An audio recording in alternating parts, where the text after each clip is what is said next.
जय हिंद दोस्तों, आप सभी का बहुत बहुत स्वागत है मेरे YouTube चैनल पे। मैं आप सभी को बिहार दरोगा का PYQ क्वेश्चन करा रहा हूं। तो जो भी बच्चे बिहार दरोगा की तैयारी कर रहे हैं या फिर आप बिहार में SSC CGL या किसी भी तरह के एग्जामिनेशन की तैयारी कर रहे हैं जहां पर GS पोर्शन आता है, आपके लिए ये जो क्लास है, ये आपकी जो सीरीज चल रही हैं क्लासेस की, ये बहुत ही बेनिफिशियल रहेगी। इसके साथ ही साथ करंट अफेयर की क्लासेस को भी टाइम टू टाइम फॉलो कीजिएगा।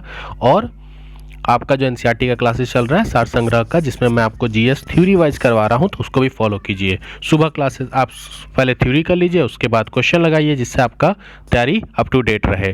तो चलिए आज की क्लास को शुरू करते हैं। बिहार दरोगा का ये क्लासेस है और हम हर क्लासेस में 10 से 15 क्वेश्चन कर रहे हैं, क्योंकि थ्योरी भी रहता है तो क्लासेस ज़्यादा लंबी ना हो, इसलिए मैं कम कम के सेट करा रहा हूँ। और जब सिर्फ एक्सप्लेनेशन ना करना हो, सिर्फ मुझे आंसर बताना होगा, तब मैं आपको फटाफट तेजी में कराऊंगा। आज का क्वेश्चन है, पहला क्वेश्चन, रानी दुर्गावती कहाँ की शासिका थी? देखिए, बिहार दरोगा series 1 first edition book, page number 79, भाग 3 नोट्स। और ये आपका जो GS बिंदु की जो बुक है बिहार दरोगा फैक्ट, उससे हमने ये क्वेश्चंस को लिया है। ठीक है, तो चलिए स्टार्ट करते हैं। तो रानी दुर्गावती गोंडावना कहाँ की? गोंडावना की शासिका थी। रानी दुर्गावती का जन्म 5 अक्टूबर 1524 ईस्वी को बांदा में प्रसिद्ध राजपूत चंदेल सम्राट किरतराय के परिवार में हुआ था। रानी दुर्गावती को बचपन में ही तीरंदाजी तलवारबाजी का बहुत ही शौक था। रानी दुर्गावती का विवाह 1542 ईस्वी में गंडक कटंगा गोंडावना के शासक दलपत शाह से हुआ। आगे देखते हैं इनके बारे में। सन 1550 ईस्वी में राजा दलपत शाह की मृत्यु हो गई और रानी दुर्गावती पति के मृत्यु के बाद अपने पुत्र वीर नारायण को राजगद्दी पर बैठाकर खुद राज्य का शासिका बन गई। अकबर के काल में गोंडावना पर विजय अभियान आसफ खां के नेतृत्व में शुरू हुआ, क्योंकि अकबर उस समय उज़्बेकों के विद्रोह का सामना कर रहा था। इसीलिए उसने आसफ खां के नेतृत्व में गोंडावना पर विजय अभियान को शुरू किया। 1564 ईस्वी में दुर्गावती को युद्ध में पराजित कर दिया गया और बाद में इस राज्य को अकबर ने इसी राजवंश से संबंधित चंद्र शाह को सौंप दिया। तो क्वेश्चन आपसे पूछा था कि रानी दुर्गावती कहाँ की थी, तो याद रखिएगा गोंडावना की थी। क्लियर?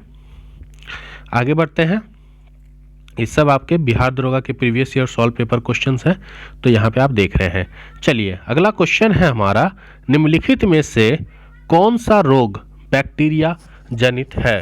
तो इनमें से कौन सा रोग आपका बैक्टीरिया जनित है? तो देखिए, हेपेटाइटिस, चेचक, खसरा या टाइफाइड। तो जो आपका टाइफाइड रोग होता है, ये आपका बैक्टीरिया जनित रोग है। बैक्टीरिया जीवाणु जनित रोग निम्न होते हैं। कौन कौन से? आपके कोड, हैजा, pneumonia, gonorrhoea, tetanus, diphtheria, plague और क्षय रोग। ठीक है, आगे और भी देख सकते हैं, सिल्पस आदि। अगर हम आगे बात करें विषाणु जनित रोग की, तो हेपेटाइटिस, खसरा, हफिसंग, डेंगू, रेबीज, चेचक, एड्स, इन्फ्लुएंजा और पोलियो, ये सब कौन से हैं? वायरस वाले। ऊपर कौन से थे? बैक्टीरिया वाले। अगर हम आगे बात करें कवक जनित रोग, तो एथलीट फुट, मुद्रा फुट, दाद, खाज, ये आपके कौन से हैं? कवक जनित रोग हैं। कोविड-19 एक श्वसन आधारित रोग है जो कोरोना वायरस विषाणु द्वारा होता है। विटामिन की कमी से होने वाले अगर रोगों की हम बात करें, तो यहाँ पर देखते हैं विटामिन ए की कमी से क्या होता है? रतौंधी और जीरोफैथोलीमिया, मतलब आपको रात में कम दिखना। विटामिन B1 की कमी से बेरीबेरी। विटामिन B3 की कमी से आपको पेलग्रा हो जाता है। विटामिन B11 की कमी से पेचिस। विटामिन डी की कमी से रिकेट्स और विटामिन के की कमी से हीमोफीलिया होता है।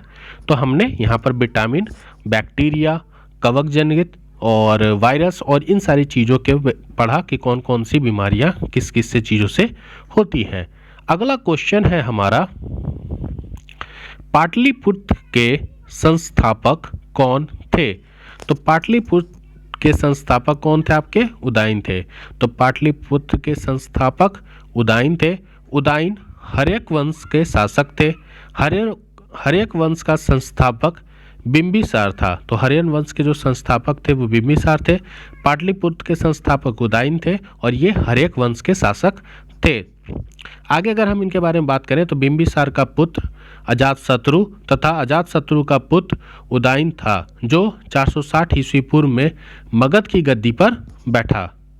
उदयन ने पाटलिपुत्र को मगध की राजधानी बनाया और पूर्व में इसकी राजधानी राजगिरी थी, लेकिन उदयन ने ही पाटलिपुत्र को मगध की राजधानी बनाया। उसने पटना से गंगा एवं सोन से संगम पर एक किला भी बनवाया था। किसने? उदयन ने। ठीक है, आगे बढ़ते हैं। क्वेश्चन है यहाँ पर, ग्लूकोज का सूत्र क्या है? तो ग्लूकोज का सूत्र क्या होता है? C6H12O6। तो ग्लूकोज का सूत्र क्या होता है? C6H12O6 होता है।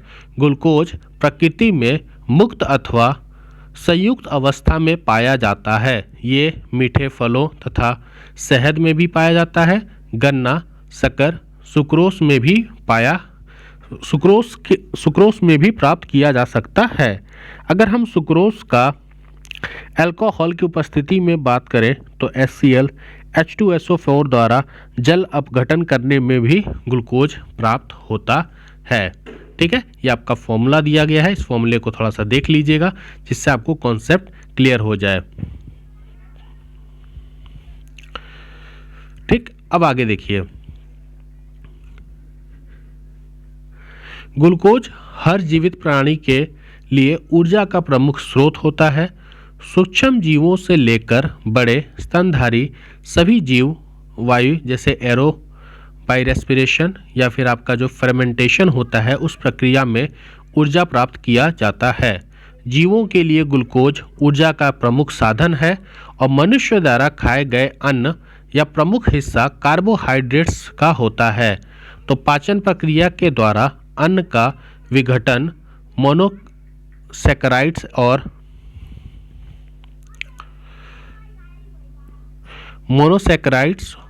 और डाइसैकेराइड्स में होता है और तैयार सैकेराइड्स अधिकतम ग्लूकोज होता है। तो प्राकृतिक रूप से अगर ग्लूकोज की बात करें तो जब सूर्य का प्रकाश पड़ता है फोटोसिंथेसिस प्रोसेस होती है, वो सारी चीज़ें यहाँ पर आपकी दी गई हैं। ये क्वेश्चन आपका NCERT कक्षा 10 अध्याय 6 पेज नंबर 106 से आपका ये क्वेश्चन लिया गया है। तो आप वहाँ पर भी इस क्वेश्चन को देख सकते हैं जिससे आपको चीज़ें थोड़ी सी समझ आ जाएँ। बाकी यहाँ पर आपका कुछ व्यापारिक नाम और इसके रासायनिक सूत्र दिए गए हैं, जैसे भारी हाइड्रोजन को D, सूक्ष्म बर्फ को आपको CO2 कहा जाता है ठोस, अगर जल गैस हो तो CO+H2 कहा जाता है, इथाइन अल्कोहल को C2H5OH कहा जाता है और मंड को C6H10O5, फैमिलीन को आपका CH2O कहा जाता है और सिरका को CH3COOH कहा जाता है। तो ये कुछ आपके केमिकल नेम थे इन सारे चीज़ों के।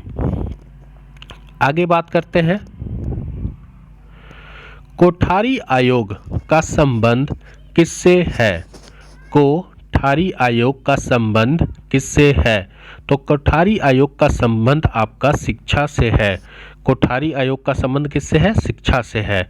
1964 में भारत सरकार ने डॉक्टर दौलत सिंह कोठारी की अध्यक्षता में स्कूली शिक्षा प्रणाली को नया आकार एवं नई दिशा देने का उद्देश्य से कोठारी आयोग का गठन किया था। तो कब? 1964 में। किसने? भारत सरकार ने। किसके अध्यक्षता में? तो डॉक्टर दौलत सिंह कोठारी की अध्यक्षता में स्कूली शिक्षा प्रणाली को नया आकार और नई दिशा देने का उद्देश्य से कोठारी आयोग का गठन किया था। कोठारी आयोग उस समय विश्वविद्यालय अनुदान आयोग के अध्यक्ष थे। तो डॉक्टर कोठारी जी उस समय क्या थे? UGC के अध्यक्ष थे। याद रखिएगा 1964 शिक्षा से आपका ये संबंधित है। चलिए नेक्स्ट क्वेश्चन है हमारा, डोडा बेटा किस पर्वत की ऊंची चोटी है?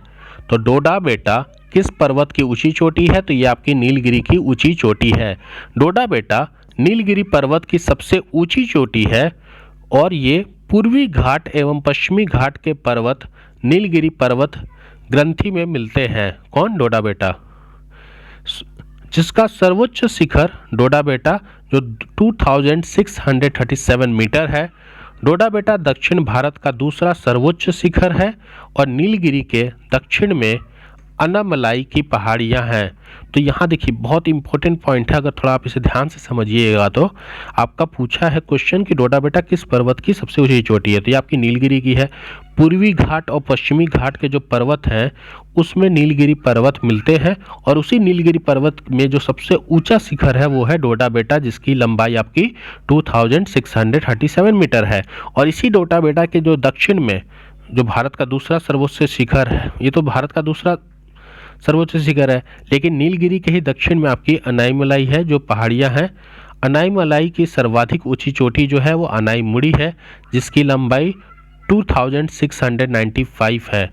तो देखिए ये कितना है 2637, ये कौन सी दूसरी सर्वोच्च चोटी है। अब पहली पूछ देगा तो पहली आपकी ये है कौन सी, अनाईमुड़ी। ये पश्चिमी घाट सहित संपूर्ण दक्षिण भारत का सर्वोच्च शिखर है। तो क्वेश्चन देखिए यहीं से आपके दो क्वेश्चन बन गए। अब देखिए मैं आपको यहाँ पे देखिए दो क्वेश्चन क्या बना, दक्षिण भारत का दूसरा सर्वोच्च शिखर कौन सा है, तो डोडा बेटा कितना 2637 मीटर।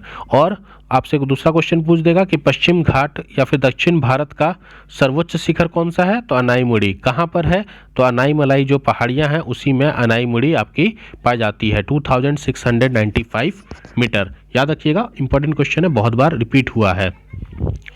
पूर्वी घाटी के सबसे ऊंची चोटी जिसे हम जिंदागढ़ चोटी कहते हैं वह 1690 मीटर है और सतपुड़ा पर्वतमाला की जो ऊंची चोटी है धूपगढ़ वह 1350 मीटर आपकी है। उत्तरी सह्याद्री का सर्वोच्च शिखर कल सुबाई है और अरावली पर्वतमाला का जो सर्वोच्च शिखर है वह गुरु शिखर है, उसकी लंबाई आपकी 1722 मीटर है जो माउंट आबू के पहाड़ियों में स्थित है। तो ये क्वेश्चन पूछा गया था कि गुरु शिखर जो है कहाँ पर पाई जाती है, तो माउंट आबू के पहाड़ियों में गुरु शिखर स्थित है और ये 1722 मीटर लंबी चौड़ी मतलब आपकी ऊंचाई है। क्लियर, अच्छा क्वेश्चन था, याद रखिएगा। अगला क्वेश्चन है आपका 8वीं अनुसूची में कितने भाषाओं को शामिल किया गया है। ये भी आपका एनसीईआरटी का क्वेश्चन है, एनसीईआरटी के क्लास 10 पॉलिटी का क्वेश्चन है ये आपका। तो 8वीं अनुसूची में 22 भाषाओं को शामिल किया गया है, इसमें अंग्रेजी भाषा आपकी शामिल नहीं है, याद रखिएगा। ये भाषाएं असमी, बंगला, बोडो, डोगरी, गुजराती, हिंदी, कन्नड़, कश्मीरी, कोंकणी, मैथिली, मलयालम, मणिपुरी, मराठी, नेपाली, उड़िया, पंजाबी, संस्कृति, संथाली, सिंधी, तमिल, तेलुगु तथा उर्दू है। क्लियर। मूल संविधान में 8वीं अनुसूची में 14 भाषाएं शामिल थीं। सिंधी भाषा को 21वें संविधान संशोधन अधिनियम 1967 के द्वारा जोड़ा गया था। तो जो मूल संविधान था उसमें आपकी 8वीं अनुसूची में टोटल कितनी भाषाएं थीं, 14 थीं। फिर सिंधी भाषा को 21वीं संविधान संशोधन जो 1967 में हुआ था उसके बाद जोड़ा गया। फिर कोंकणी हो गई, मणिपुरी, नेपाली को 71 संविधान संशोधन 1992 में जोड़ा गया। बोडो, डोगरी, मैथिली को, संथाली को 92 के संविधान संशोधन अधिनियम द्वारा 2003 में जोड़ा गया। उड़िया का नाम बदलकर 2011 में ओडिया कर दिया गया। कब, 2011 में। याद रखिएगा उड़िया का नाम बदलकर ओडिया कर दिया गया 2011 में। तो टोटल 22 8वीं अनुसूची, याद रखिएगा। क्लियर। चंद्रयान 3 जो आपकी मिशन थी चंद्रयान 3 उसके लैडर का नाम क्या है। तो चंद्रयान 3 के जो लैडर था उसका नाम क्या था, विक्रम। ठीक है, चंद्रयान 3 के जो लैडर है उसका नाम क्या है, विक्रम है, तथा इसके रोवर का नाम क्या है, प्रज्ञान। तो याद रखिएगा चंद्रयान 3 के लैडर का नाम क्या है, विक्रम, और इसके जो रोवर था उसका नाम है प्रज्ञान। चंद्रयान 3 को 14 जुलाई 2023 को श्री हरिकोटा स्थित सतीश धवन अंतरिक्ष केंद्र से LV-M3M4 रॉकेट द्वारा प्रक्षेपित किया गया। चंद्रयान 3 ने 23 अगस्त 2023 को चंद्रमा के दक्षिण ध्रुव पर सॉफ्ट लैंडिंग की थी। तो सॉफ्ट लैंडिंग कब की थी, 23 अगस्त को। और आपका 14 जुलाई 2023 को इसको श्रीहरिकोटा आपका अंतरिक्ष केंद्र से लॉन्च किया गया था। इसके साथ ही भारत चांद पर सॉफ्ट लैंडिंग करने वाला चौथा देश बन गया। रूस, अमेरिका, चीन के बाद ये भारत चौथा देश बन गया है। चंद्रमा के दक्षिण ध्रुव पर लैंडिंग करने वाला विश्व का प्रथम देश होने का गौरव भी भारत को प्राप्त है। तो याद रखिएगा, चंद्रमा के दक्षिण ध्रुव पर लैंडिंग करने वाला भारत ही पहला देश है। चंद्रयान 3 में एक स्वदेशी लैंडर मॉड्यूल, प्रोफेशनल मॉड्यूल और रोवर शामिल है। तो चंद्रयान 3 में एक स्वदेशी लैंडर मॉड्यूल और प्रोफेशनल मॉड्यूल शामिल है। 23 अगस्त को भारत सरकार ने राष्ट्रीय अंतरिक्ष दिवस के रूप में मनाया जाता है, क्योंकि 23 तारीख को ही आपका वहां पे सॉफ्ट लैंडिंग की गई थी। क्लियर है? किस राज्य की राजधानी अमरावती प्रस्तावित है? तो किस राज्य की राजधानी अमरावती प्रस्तावित है? तो अमरावती आपका आंध्र प्रदेश में है। तो आंध्र प्रदेश की राजधानी अमरावती प्रस्तावित है। वर्तमान में जो आंध्र प्रदेश की राजधानी के रूप में विशाखापट्टनम भी प्रस्तावित है। तेलंगाना की राजधानी आपकी पता है कि क्या है? हैदराबाद है।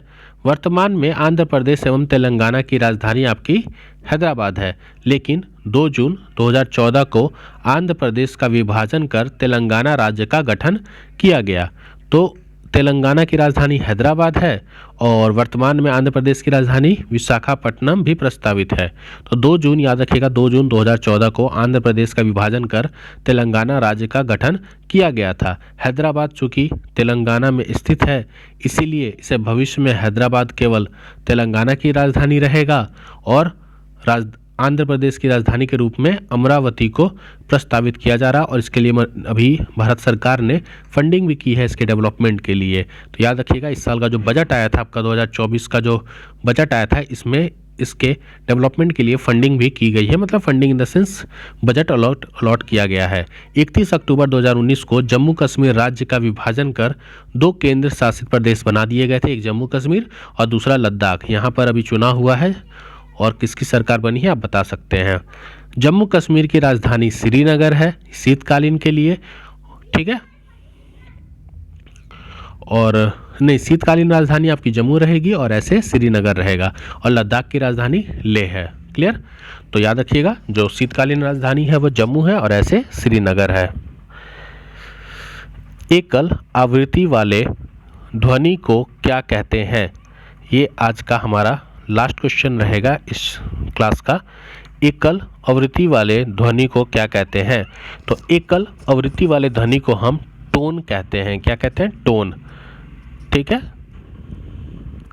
ध्वनि की गुणता व अभिलक्षण है जो हमें समान तारत्व तथा प्रबलता की 2 ध्वनियों में अंतर करने में सहायता करता है। अनेक आवृत्तियों के मिश्रण से उत्पन्न ध्वनि का स्वर, जिसे हम नोट कहते हैं, और यह सुनने में सुखद होती है। शोर, जिसे नॉइस, कर्ण प्रक्रिया नहीं होता, जबकि संगीत सुनने में सुखद होता है। तो आपने नोटिस किया होगा कि जब आप नॉइस सुनते हैं तो ये आपको कैसा फील होता है? मतलब सूटेबल फील नहीं होता, तो वो नॉइस है। और नोट ध्वनि जो होती है सुनने में आपको कैसी लगती है? सुखद लगती है। किसी माध्यम से ध्वनि की चाल आकृति पर निर्भर नहीं करती है। ठीक है, तो किसी माध्यम में ध्वनि की जो चाल है वो आकृति पर निर्भर नहीं करती है। तो एकल आकृति वाले ध्वनि को हम क्या कहते हैं? टोन कहते हैं। ये आपको समझ आया होगा। तो आपको याद मैं फिर से बता देना चाहता हूँ कि बिहार दरोगा के लिए अभी आपका 806 या 1807 वैकेंसी का जो रोस्टर है वो आपका पास हो गया है, लेकिन कुछ कारणवश इसमें अभी तक नोटिफिकेशन आने में देरी हो रही है। तो जो बच्चे बिहार दरोगा की तैयारी कर रहे हैं वो अपनी तैयारी को कंठस्थ रखें, क्योंकि चुनाव से पहले इसका सब प्रक्रिया पूरी हो जाएगी, तो आपको समय ज़्यादा नहीं मिलेगा। तो आप अपने तैयारी में अभी से लगे रहें। मिलते हैं नए क्लास में, तब तक आप इस चैनल को सब्सक्राइब कर लें, वीडियो को लाइक एंड शेयर कर लें। कमेंट में कोई डाउट है तो आप मुझे बता सकते हैं, या फिर कोई भी चीज़ें हैं तो आप मुझसे पूछ सकते हैं। मिलते हैं नए वीडियो में। जय हिंद, जय भारत।